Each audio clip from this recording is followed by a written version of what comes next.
গতকালকের সম্ভবত কম্বোডিয়া থেকে ১০৯ জন বাংলাদেশি ফেরত এসেছে। তাদের অভিযোগ রয়েছে যে সেখানে বিভিন্ন যে স্ক্যাম প্রতিষ্ঠানগুলো রয়েছে সেখানে আটকে রেখে তাদেরকে কাজে নিয়োগ দেওয়া হয়েছে। তার ১ মাস ২ মাস আগেও তো ৫০০-র উপরে বাংলাদেশি ফেরত এসেছে ওখানে প্রতারিত হয়ে। কম্বোডিয়ার মতো একটি দেশে বাংলাদেশি শ্রমিক কেন যাচ্ছে? দেখেন, এখানে আবার মানব পাচারের ধরন এখন চেঞ্জ হয়ে গেছে। এখন ধরন হয়েছে, ধরেন সোশ্যাল মিডিয়া হয়েছে মানুষের কল্যাণ, এখন সোশ্যাল মিডিয়ার মাধ্যমে মানুষকে রিক্রুট করা হয়। আপনি দেখেন বিশ্ব শুধু স্ক্যাম সেন্টারের কারণে প্রতি বছর $20 বিলিয়ন লস করে। তো এগুলো চাইনিজরা অপারেট করে বিভিন্ন সময়তে। আমার দেশের শ্রমিকদের এই দেখেন, তারাও বিএমইটির ছাড়পত্র। আমি প্রায় ৬০০ মানুষ ইন্টারভিউ নিয়েছি আমাদের টিম গত ১ মাসে, প্রায় ৬০০ মানুষের। তো যার মধ্যে অধিকাংশ মানুষই বিএমইটির ছাড়পত্র নিয়ে, বৈধ ভিসা নিয়ে ওইখানে গিয়েছে। যাওয়ার পর এখানে কাজ নাই, এবং যেই মানুষগুলো কাজ করতো কারো বেতন দেওয়া হয় নাই দীর্ঘ সময় ধরে, অত্যাচার জুলুমের ইটস এ লিভিং হেল। তো ওই মানুষগুলোকে যে বিএমইটির ছাড়পত্র, এখানে ওই একই কথা বলবো, ওইখানে ওই সময়তে আমাদের সে অবস্থা আছে কিনা, ওই কোম্পানি আছে কিনা, কাজ করার জায়গা আছে কিনা। কম্বোডিয়া নিজেই দরিদ্র দেশ, সেখানে আমি এমন এলিগেশন পাচ্ছি, সেখানে আমি শ্রমিক প্রেরণের ক্ষেত্রে অবশ্যই সতর্ক থাকবো। আমরা সেই আশাবাদী করবো।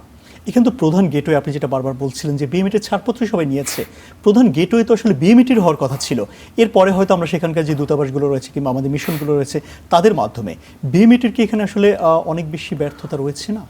দেখেন, আমি বলতে চাইবো, আমরা সরকারের পক্ষ থেকে বা আমরা যারা সচেতন মানুষ, যারা আসলে মানব পাচার রোধে কাজ করি বা লিগ্যাল মাইগ্রেশনকে প্রমোট করি, আমরা সবসময় বলি সেফ মাইগ্রেশন, যে বৈধ পথে বিদেশ যাও, এমন সরকারি স্লোগানও আছে। এমন আসলে একটা মানুষ যখন চুক্তিপত্র পেলো, ভিসা পেলো, বিএমইটি ছাড়পত্র পেলো, তখন তো এটা বৈধ পথে যাওয়া হচ্ছে। তো বৈধ পথে গিয়ে আমার এতগুলো মানুষ ফেরত আসতেছে, এতগুলো মানুষ বিপদে পড়ছে, এতগুলো লাশ হচ্ছে, মারা যাচ্ছে, মানুষ অত্যাচারের শিকার হচ্ছে, তাহলে আমি বৈধ পথে যাওয়াটা কোনটাকে বোঝাবো, সেফ মাইগ্রেশন কোনটাকে বোঝাবো? বিএমইটি ছাড়পত্র তখনই দেবে যখন আমার ওই দেশের মিশন এটা অ্যাপ্রুভ করবে যে এই কোম্পানি তারা এলিজেবল আমার শ্রমিক নেওয়ার জন্যে। তো বিএমইটি ছাড়পত্র দেওয়ার ক্ষেত্রে অবশ্যই সতর্ক থাকতে হবে। বা তাদের এখন দেখেন, যদি কম্প্রোমাইজ হয় কোনো সেকশন, কম্প্রোমাইজ হয়, আমাদের দালালের দৌরাত্ম্য যে তাদের সংগঠন এত শক্তিশালী, তো তারা ফিনান্সিয়ালি এত স্ট্রং, তাদের সাথে কাজ করে আসলে কোনোভাবে পেরে উঠছি না আমরাও। তো এই ক্ষেত্রে সরকার বেসরকারি সংস্থাগুলোকে সমন্বয় হয়েই আসলে সতর্কমূলকভাবে এই কাজগুলো করতে হবে। অবশ্যই বিএমইটির দায় আছে এখানে। প্রত্যেকটা মানুষ যারা মারা গেল, প্রত্যেকটা মানুষ যারা স্ক্যামের শিকার হলো, প্রত্যেকটা মানুষ যারা তাদের জীবন দিল এবং অত্যাচারের শিকার হলো, প্রত্যেকটা দায় বিএমইটির আছে, অবশ্যই আছে।